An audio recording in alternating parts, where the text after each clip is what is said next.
Hey, what's going on? It's the Surrey Experience, episode 3. How's everyone doing? I'm in a great mood, man. It's just another absolutely gorgeous day in Surrey.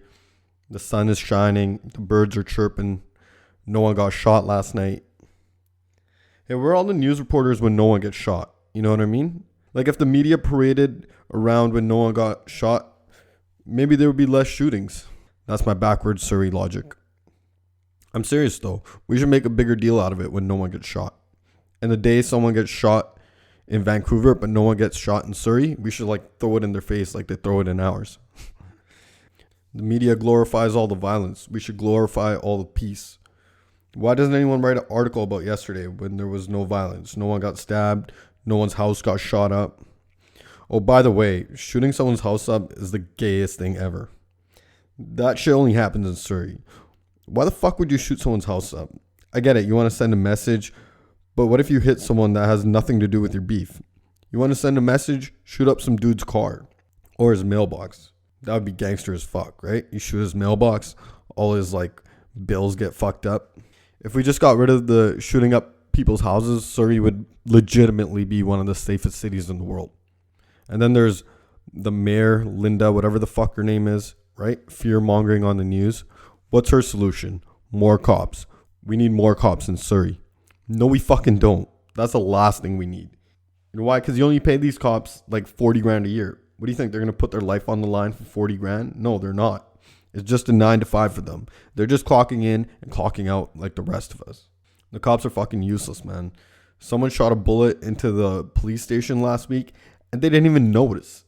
If I hear a bullet down the street in the middle of the night, I'm peeking out the windows and shit. These are the cops that are supposed to do something.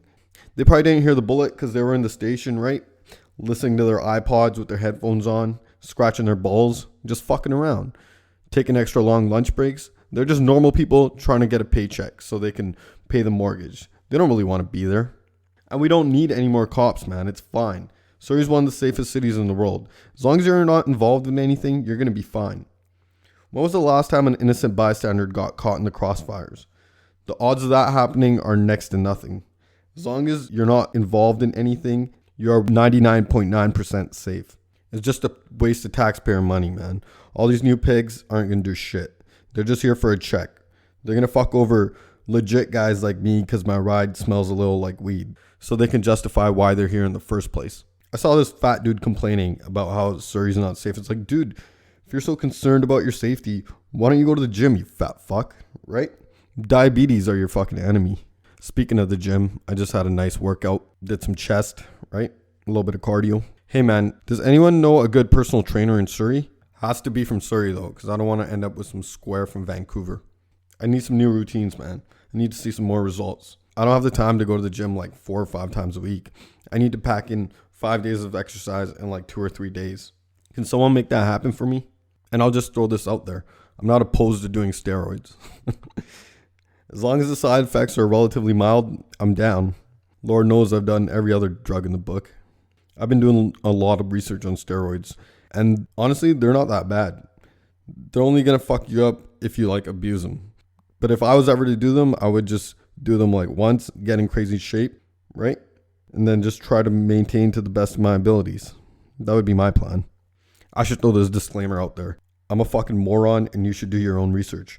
But I swear, man, what are the long-time side effects if I just did one cycle of Anavar or something for a month or 2? What's the worst that could happen? From my Google and YouTube research, 1 or 2 cycles, if done properly with the proper post-cycle therapy, has very minimal side effects. And you gain so much. And I would do it properly too. I would commit 100%. I wouldn't drink. I'd eat healthy. I drink those 4-liter gallons of milk filled with water, right? That's so badass when you see a juice monkey at the gym fill up the 4-liter candy with water and just pound it back. And I'm standing there like a little bitch with my 500 milliliter water bottle that my mommy bought for me. The pros outweigh the cons. You can make crazy gains in such a short period of time. Put on all that muscle that would take you years to put on naturally. Why the fuck wouldn't you do it? That's the question. One of my friends said that to me in Vegas, right? There was a line of Coke on the table. And I'm like, nah, bro, I'm good. He's like, bro, why wouldn't you do it? He said it with such passion too. He's like, bro, why wouldn't you do it? We're in Vegas. I was like, shit, this guy's making a lot of sense. Just fucking around. I've never done blow in Vegas. So any personal trainers out there, email me at thesurreyexperience@gmail.com. And only email me if you're from Surrey and you're either on steroids right now or you've taken steroids in the past like 2 or 3 years. That's my prerequisites for being my personal trainer. If you haven't done steroids before, then go fuck yourself. I just want to get rid of my gut. That's my goal. I just need to lose like 10 pounds. Like right now I'm like 179. I want to be like 169. Another reason is because I hate my size. Like it's really inconvenient. Because if I go to buy a t-shirt, the medium's too small and the large fits good. But if I wash it once, it's fucking done. It's such a piss off, man. And I know I can hand wash it, but who the fuck has time for that, right?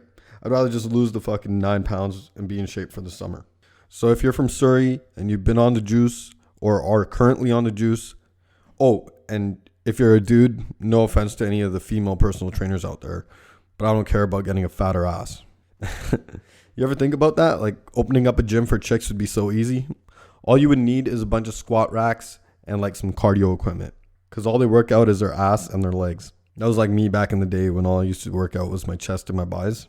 They should make a steroid for chicks that gives them bigger ass. That shit would sell like hotcakes, right? Every broad in the Western Hemisphere would be on that shit. We should get some dude to manufacture that steroid, right? It makes the chick's asses bigger, but the side effect is like, it makes them bitch and complain less. Best of both worlds. I'm telling you, man, one day, very soon, everyone's going to be on steroids. It's going to be common as hell. It's going to be like taking protein powder.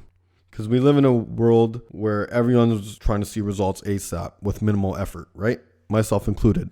I'm telling you, within the next 10 years, everyone's going to be on some sort of juice. The pros outweigh the cons. It's inevitable. You don't want to be that asshole that starts doing steroids 5 years from now. Get in before the crowd. Shit. I should probably answer this. I'm just going to put this thing on pause for a second. Sorry about that. I just got an earful from my dad because I was supposed to go to the new house and clean up, but I didn't because I'm a lazy fuck, right? You know what it is? I already showered. If you just called me before I showered, I might have went. Fucking every time my dad swears at me, I just laugh my balls off. It's the funniest shit ever. It's like, dude, that's your own wife you're talking about. You know what I mean? Lady Manu, right? Sometimes I just piss my dad off on purpose just to hear him swear. It's fucking hilarious. Sometimes he breaks out these old school swear words that I haven't heard before that got lost in the shuffle, right? Fucking 80s style. But the majority of the time, he's just insulting my mother, which is his wife. I was thinking about that the other day, how fucked up swearing is in our language, in Punjabi.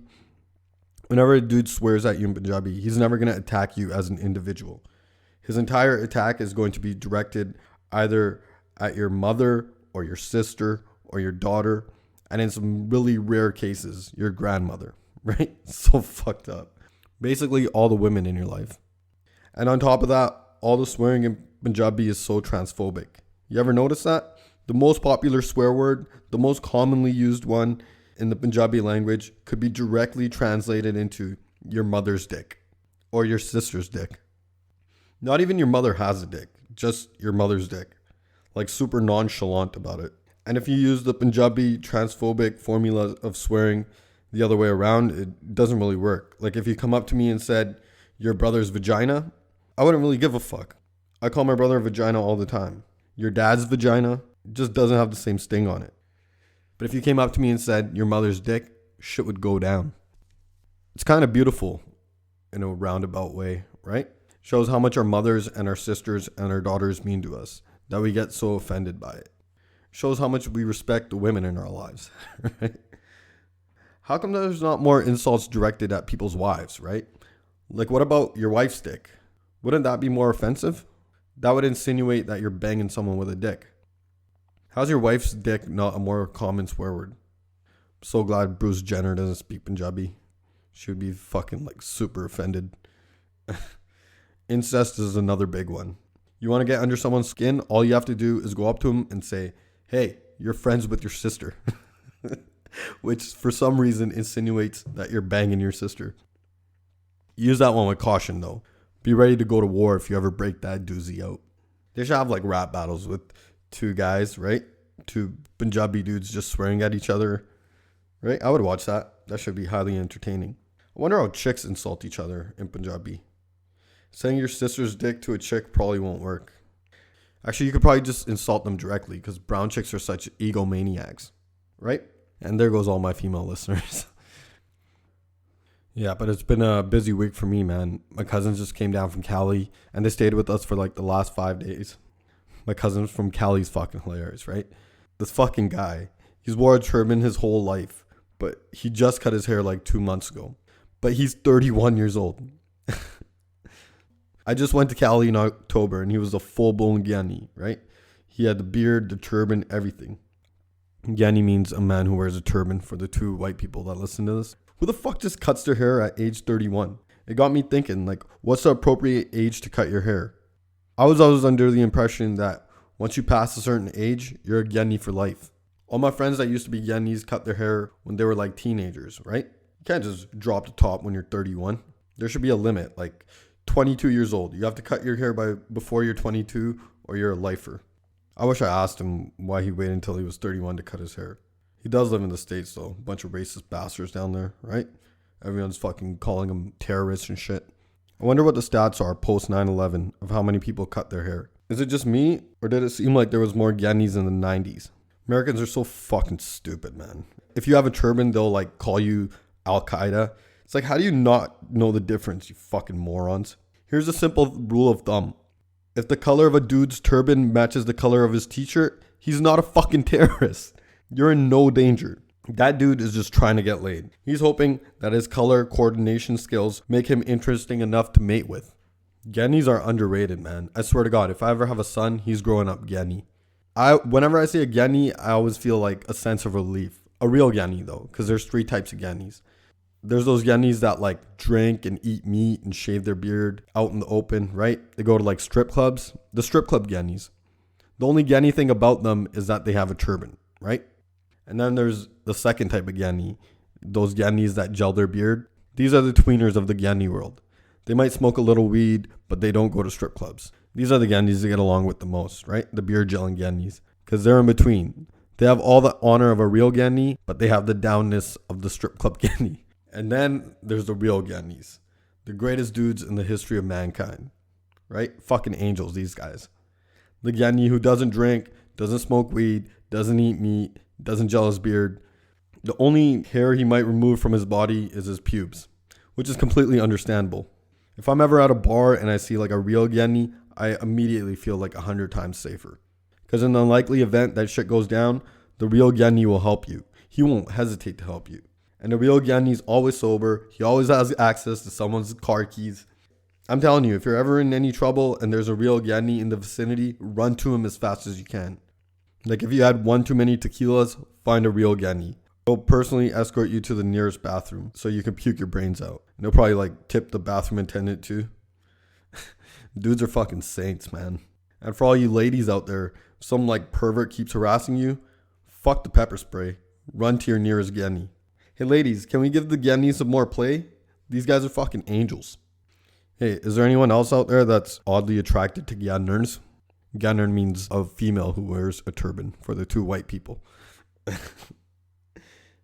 I don't know what it is about gianers, man. I've always been like weirdly attracted to them. That's my one regret in life is I never got to date a gianer. They're so hard to find, man. You see like a giani every time you turn your head. Where the fuck are all the gianers? I wonder what the gianer to giani ratio is. It's probably like 1,000 to 1. I wonder if there's the 3 types of gianers as well. Like I know the real gianers exist, but are there the gianers that like wax their eyebrows and their mustaches? There has to be, right? That's like the equivalent to the beard gelling gianis. What about the crazy gianers? Where are all the party animal gianers at? Do they even exist? I've never seen a gianer pounding tequila shots at a bar. I've never seen a gianer at the keg just biting into a steak. I see gianis eating steak all the time. Any gianers out there that do blow? There has to be, right? I'm going to hell for this shit. How come you never see a gianer like wilding out in Vegas? They probably just let their hair down, don't post any pics on Instagram, right? Let their hair down, go crazy for a couple nights, and then when they land at YVR, they just put the turban back, and whatever happened in Vegas stays in Vegas. Yeah, that's my message to all the gianers out there. Come out of the bushes. No pun intended. Come out of the tree. Come out of the woods. That was the phrase I was looking for.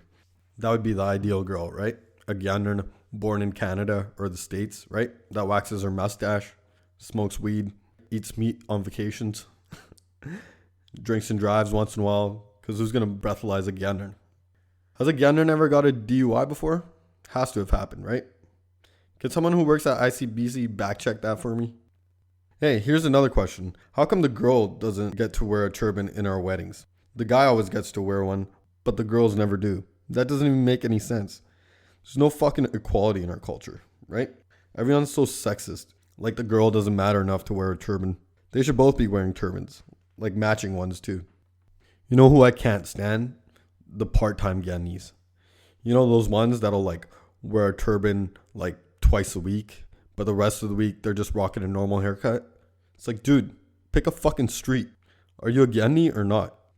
The only time it's acceptable for a non-giani to wear a turban is on his wedding day. Fucking guys are like cheating the system, man. They'll just wear a turban on like a Sunday and a Wednesday, and then the rest of the day they'll just rock a haircut. They just get to like pick and choose when to wear it. I don't know, man. Gianis are killing it right now, though. Like, just think about it. The two most famous Indo-Canadians in Canada are gianis, right? You got Just Rain and Harjeet Sajjan. We got the one beer gelling giani and then the real giani. You want to party, you call Just Rain. You want to go to war, you call Harjeet Sajjan, right? Gianis, man. Underrated. Here's a toast to all the real gianis out there. I'm talking about the real gianis. The ones that go to McDonald's and get the Big Mac, but with no meat. Here's to the gianis that don't drink, but still chip in for bottle service. A toast to all the real gianis. The ones who DD on their own birthday. So on behalf of every person in Surrey, I just want all the real gianis out there to know that you are appreciated. And I'll talk to you guys next week.